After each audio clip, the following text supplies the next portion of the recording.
Really, the Reformation starts when Luther finally has this opportunity when he's locked up in Wartburg Castle where he can actually translate.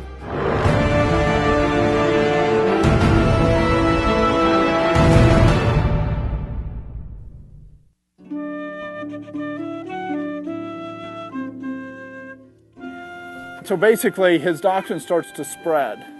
And as it starts to spread, it gets to the point where the Pope has to respond. And that's the Leipzig disputations. That's where they send who they think is their best scholar, Dr. Eck.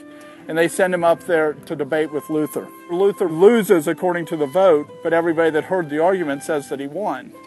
And so the Reformation continues to spread because Luther won the argument. He just lost he lost the debate, but he won the argument, if that makes sense. A year later, he's called to go to Worms. Now, Worms is on the other side of the country. It's on the western edge of Germany, very close to France. And it's very unsafe to travel across here because there's some Protestant regions that like Luther and there's some Catholic regions that really hate Luther. And so Luther gets what's called a safe conduct, right? A promise from the elector that he'll safely be, or from the Holy Roman Emperor, that he'll be safely transported to Worms. So he ends up going, he goes with the expectation that he's going to die. He's not unrealistic about what's going to happen. He expects to be killed. He expects to be killed at Leipzig, so he's kind of surprised that he lasted through Leipzig. So he ends up going to Worms, and at Worms, that's where he stands in front of the Diet, where they've discussed it, and he stands in front of there and says, "Here I stand, I can do no other." Meaning that he stands on the Word of God, and unless they can prove it from the Word of God, he can't recant. He leaves the Holy Roman, unlike Huss, where the Holy Roman Emperor said, you're a heretic, we don't have to honor it, so he's burned at the stake. Luther, he says, no, I gave you my word, I'm going to keep my word, I took an oath before God.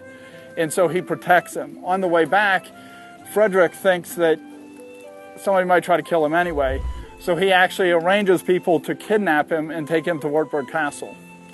And while he's at Wartburg Castle, I think so this would be 21 through 22, is when he actually translates and I think it's in 10 weeks that he translates the New Testament from Greek into German.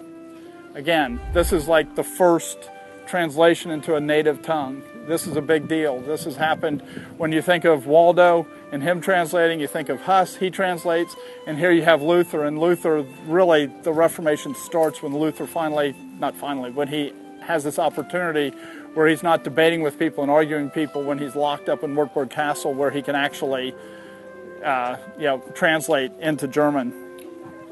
In March of 1522, he decides that his flock here is suffering because he's not here. So he ends up traveling back here, even though he's still excommunicated. Anybody can put him to death that wants to. Any leader could put him to death, but he decides that it would be too unsafe for his congregation because, remember, he's a pastor. So he ends up traveling back here, and he lives for a long time after that. In this house, he was a teacher, and he continued to be a teacher until 1546.